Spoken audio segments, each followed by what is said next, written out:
Good morning, everyone. It is Money Monday, and we are going to talk about what not to do. And what not to do is get in debt with credit cards. Amen. So today on Money Monday, we're talking credit cards and everything about them. I have some really interesting statistics that I wanted to share with you first. Just some interesting discussion questions. Let's hear them. This is from Experian. Married people carry more than double the debt of single people. And married consumers carry more personal loans and credit cards combined. And you know what? Why do you think that is? I think married couples carry much more debt than singles because you got twice the income. Twice the income, so you might as well have twice the debt. That's right. That's how people feel about it, obviously, because the country is doing that. And with double the income, don't you think that they could live without a credit card? You would think. Yes. Well, there is a way to do it, and we'll explain that here in a little bit. Exactly. So also, in a 2021 kind of survey or thing, here's a couple statistics. The average American has $90,460 in debt. I'm assuming they're counting I would hope that that's house payment or houses as well. In regards to total debt. Okay. Yeah. Here's per age. I thought this was really interesting. So Generation Z, Gen Zs, they are ages 18 to 23. They have an average of $9,593 in debt. So if they're 18 to 23, which is very young, they already have almost $10,000 worth of debt. Some of them probably more than that. Some of them a little less. That's why the average is $9,593. It's all those new cars that drive around in. Or it's just credit cards at that point. It probably is. Clothing and stuff. Probably is. Now, millennials, which they are age 24 to 39. This is a 2021 survey. The millennials carry an average of $78,396. I'm assuming that what happened is the millennials have now bought houses. I'm thinking so. Because that jumps up quite a bit. So from age 23 to 24 to 30, from your early 20s to your late 20s, it jumps up to $70,000. So that's quite a lot of debt to try to pay off. Yeah. So we paid off $41,000 in 3 years. I mean, you need to have gazelle intensity if you're going to pay off $78,000. Yeah, and I know they're counting houses, I'm sure. So yeah. Generation X, that's us. They are ages 40 to 55. Their average is $135,841.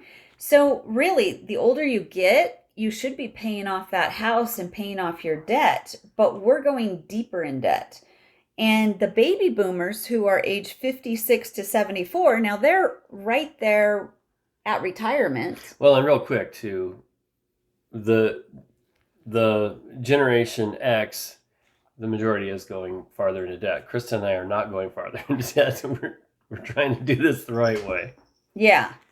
So we're trying to even pay off the house, so we're done with that. That's what we're working on. Baby boomers, 56 to 74, they're right on the cusp of retirement, and they are going into retirement with an average of $96,984, so almost $97,000 in debt. People are entering into retirement. Wow. With almost $100,000 in debt. Isn't that just insane? That's yikes. Yeah. The silent generation is 75 and above. And that's like my parents and Krista's parents. And I was thinking, no wonder my dad's so quiet all the time. He's part of the silent generation. Exactly.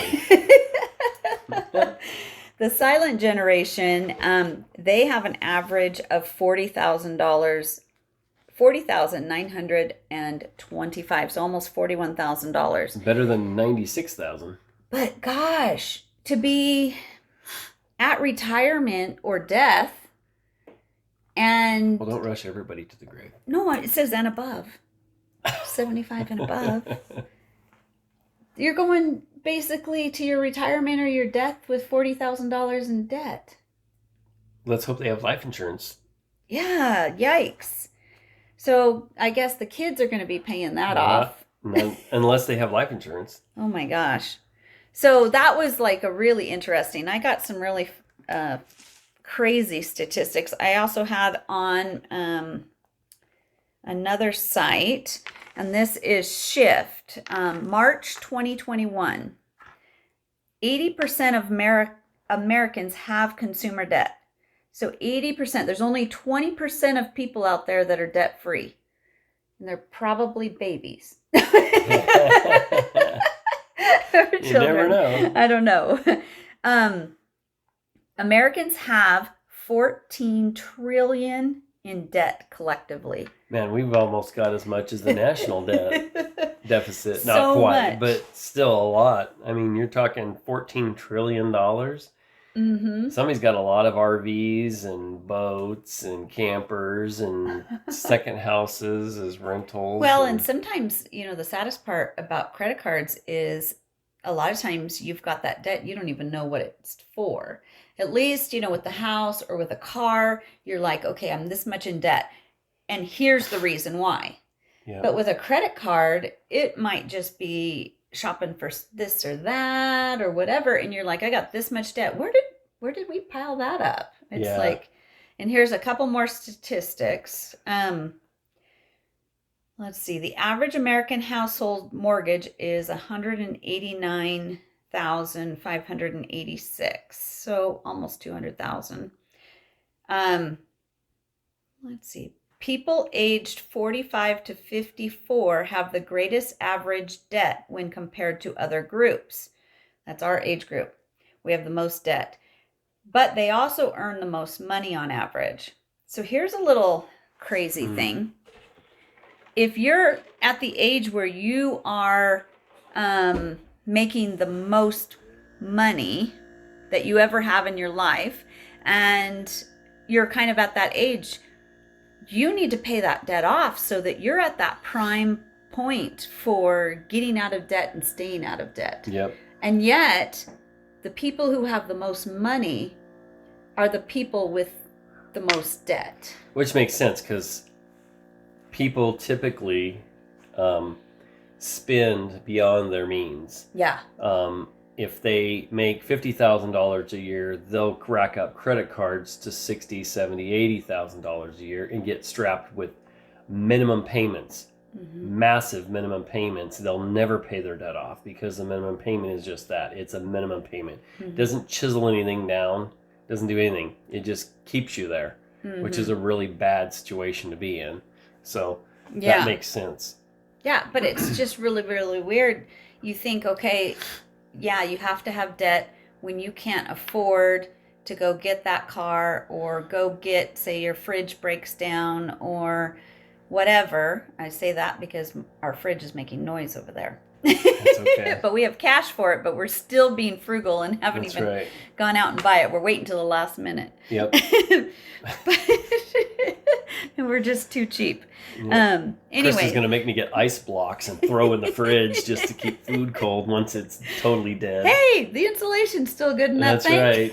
right. Grab some ice blocks. But what was I saying? Anyway, it's just crazy that you think, oh, well, I need to have debt because we don't have enough money and we need to, have this or this or this. But that's not necessarily true because the generation that has the most money and is making the most money in their life has the most debt. It's because it goes back to the old saying, the more you make, the more you spend. The more you make, the more you spend. Yeah. It's just a given. When you make more money, then you think to yourself, oh, I want this toy, I want that toy, I want this toy. But that's not being wise with your money. Mm-hmm. If you save up cash and then buy it, then it's paid for. You're not financing it. You're not getting hit with finance charges. All the interest. Same with cars. Credit cards. Credit cards are the worst. Well, here's a statistic that has nothing to do with us. But the cost of raising a child in America today is around $250,000 from birth to age 18. So that doesn't even include college. That makes some of you not want to have kids. There's some birth control right $250,000 there. if you don't have a child. Oh, 2 out of 10 Americans use at least 50% of their income to pay back what they owe. 50% of their income is paying off their debt. That would make sense because Woo! America is in debt. Only 1 in 3 Americans have a written budget. Yikes. We must be the one out of the 3. Woo, we finally made it. Got a budget. Got a budget. We got a budget finally. Well, I mean, we've had it for quite a few years, but not at the beginning of our marriage. The point is we do have a budget. Yes, we do. And almost half of the families in the U.S. live paycheck to paycheck. That does not surprise me. It shouldn't surprise any of you. And 19% of Americans have $0 set aside for an emergency. Thus, Dave Ramsey Financial Peace Emergency Fund, $1,000 in savings. If you can't do 1,000, get $500 in savings. Yep. Big time. That is crazy. So, tell us about credit cards, and why are people wanting credit cards, and how do people get into that mess? People get credit cards, and as you guys know, because I'm sure majority of everyone watching this video has credit cards. Credit cards get you instant gratification. You get instantaneously, you get what you're after, to a certain point, depending on the limit of your credit card. And then you proceed to make the minimum payment forever, for years. Which some people feel like that's happiness when they get to buy something. It's happiness for the first 5 minutes, and then the newness starts to wear off. And then you're like, why did I buy this? And then it's like you're stuck with it because just like with everything, depreciation value goes down. And then you're stuck with this thing that you thought would have been a great idea. And now you know why you see all these boats for sale on Facebook Marketplace is because the newness wore off. And they're like, a boat is a lot to take care of. Just like I've constantly been told that if you get an in-ground swimming pool put in, it's a lot of work.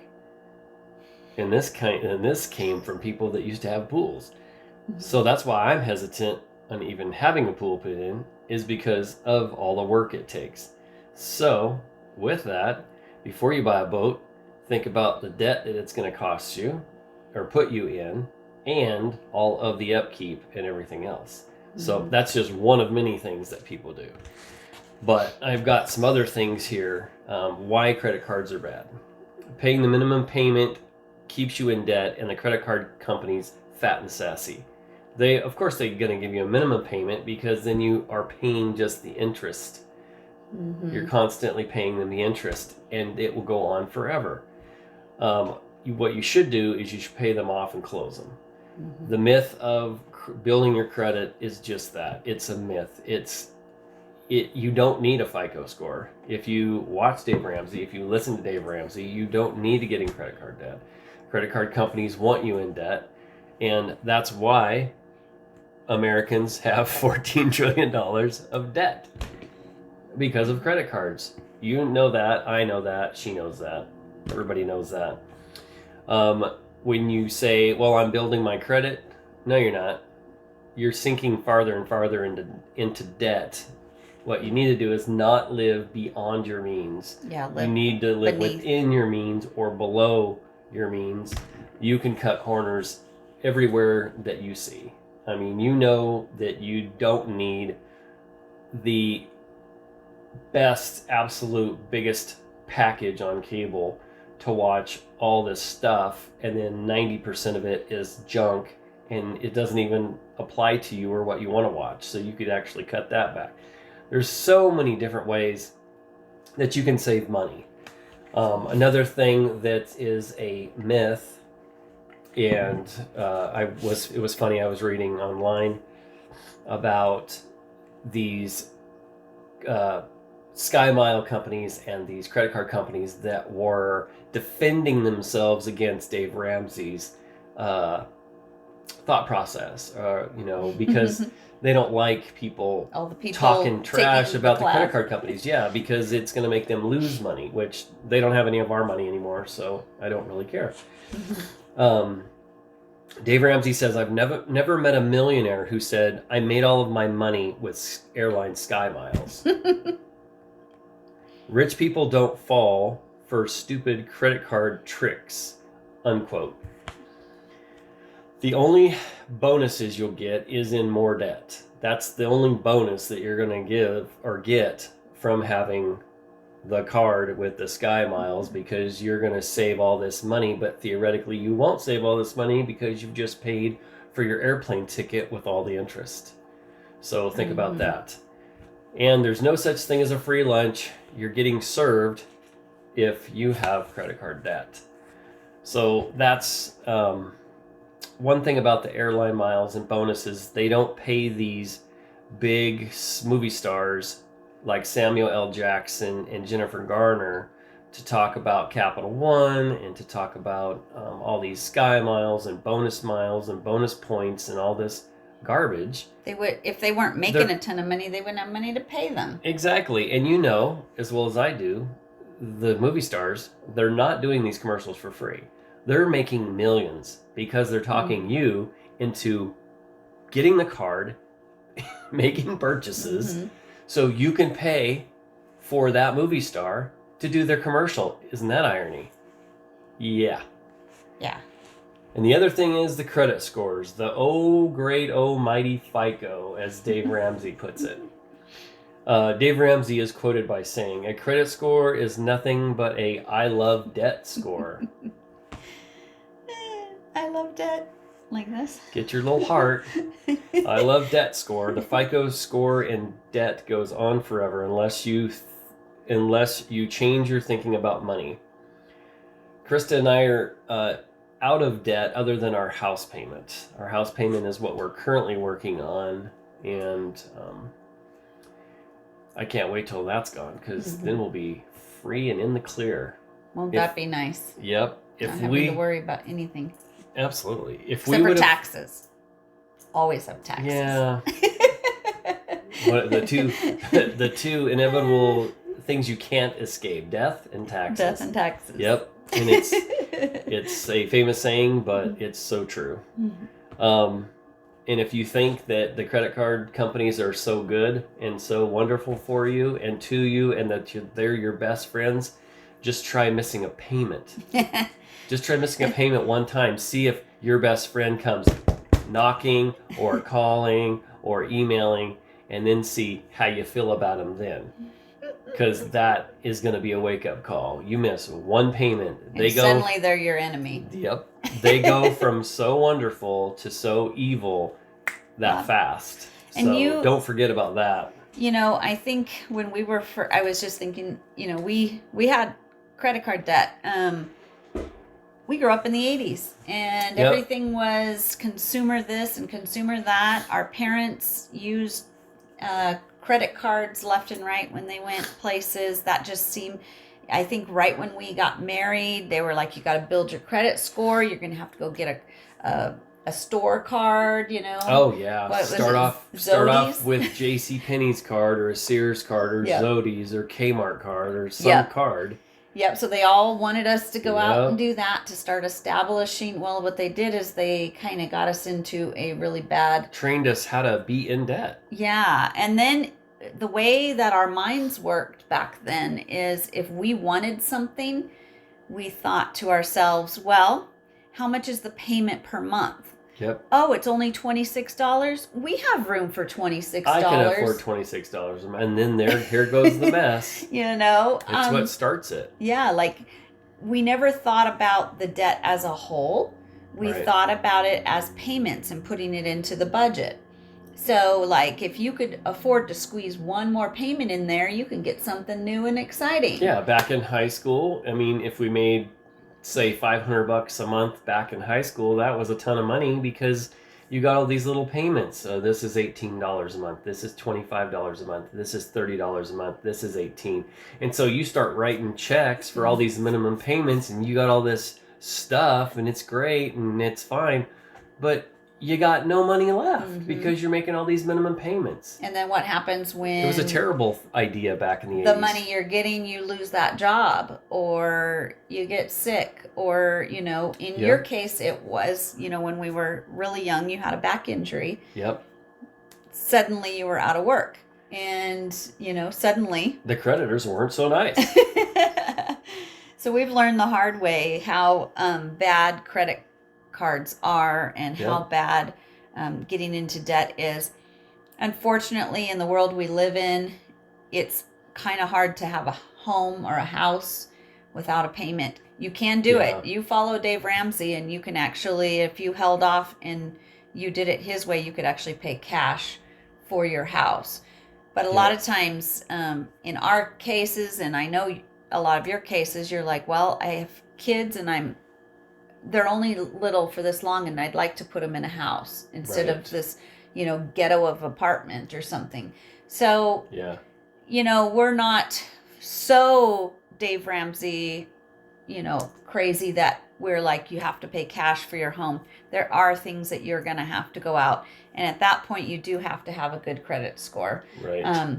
But if you could start this process early and not get in debt and not worry about your credit card, and take all those that you were going to take to payments and put them in the bank. And like if you want a house and it's going to be $700 or $1,000 a month, then before you even get that house, put $700 or $1,000 in savings every month, just as if it was a payment, right? But make the payment to yourself. I know there were guys that I used to work with, and I know that their truck payments, their car payments on brand new rigs or whatever, like the big 4x4 cars and sports cars and everything, their payments were $800 to $1,000 a month. That's for a vehicle. Yikes. Can you imagine if they wouldn't have went out and got that vehicle, and they would have just been patient and taken their time and just put that money in a savings account for a car? Take that same $1,000. They could have got something comparable to what they were driving, but they could have paid cash, and they could have got a better deal on it if they would have done it that way. Yeah. So keep that in mind. I mean, you need to change your thinking about your money, and it's all about cash and investing. Yeah. Bottom line. And then also something else to keep in mind when you are using your debit card constantly for everything. Start keeping track of everything you spend as far as your credit card or your debit card, and then write down the name of the place, what it was for, and the amount. And watch how many coffees or how many things, this, that, and the other that you buy, that you purchase. And at the end of that 30 days, all those titles for those things, like put all of the coffees together and then put all of the eating out together, restaurants, lots of money is being spent eating out. And then total it up and see what you're spending per month on just eating out. You are going to be thoroughly shocked and surprised. Kristen and I did it a long time ago, and now we really are careful with how many coffees we get. If we get coffee, we try to make sure 99% of the time it's with cash only. And if we eat out, the question is, where's that money coming from? Exactly. So if you keep an eye on your money and watch it really closely where your spends are, you can decrease the wasted money on certain things, and that will help you in other areas to save. It's so good to get a visual. To save. It's so good to get a visual of where you're spending the money, and just for 1 month, just track it. Yep. Also, when you go with a debit card and you're going to run to the store and all you need to do is get milk, but then as you go by, you see the Oreos and you see the this or the that or the gluten-free Oreos. But you go and you that one thing of milk that you went out to get ends up costing you about $80, because nowadays you went and bought you all got this other four stuff. items and you get up there and they're like $80. You're like, what on earth? Yeah, it's ridiculous. It is so ridiculous, the prices of everything.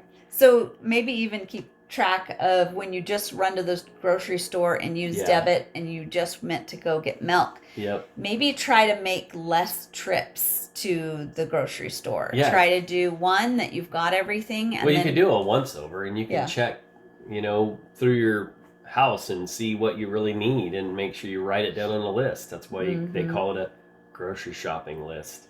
Yeah. And if you're still using credit cards right now, this month, just do a test. Write down every item that you swipe a debit or a credit card, especially.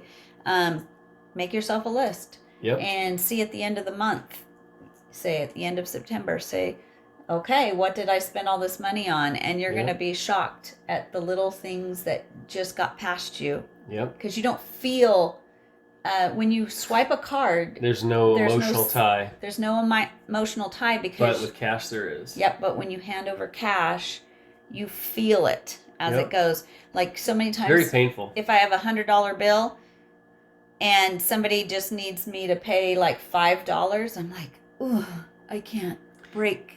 I don't really want to break this 100. I don't want to break that because once it gets broken into little bits, then it's easier gone. To spend. It's easier to spend. So I slow down when I try to get the big bills so that I won't spend them. Yep. So anyway, that's you have anything else to add? Nope. Or? That's been wonderful. So it's been wonderful. It's been wonderful. So guys, until next time, this is Jane Krista helping you say I do forever. Yep. See ya.